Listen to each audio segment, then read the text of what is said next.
अस्सलाम वालेकुम। वालेकुम अस्सलाम। सर क्या लगता है मैच फंसेगा या आसानी से जीत जाएंगे? यार मैच अगर तो हमारा टॉप ऑर्डर खड़ा रहा ना तो Babar has the skills to take the match to the deep waters.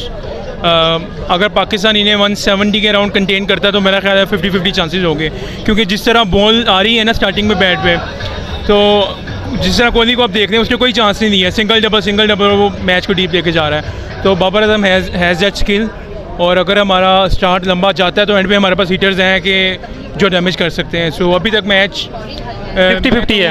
नहीं, 60-40 कह लें। ठीक है, ये चलें। डिपेंड करता है किस तरह पाकिस्तान एंड करता है मैच को।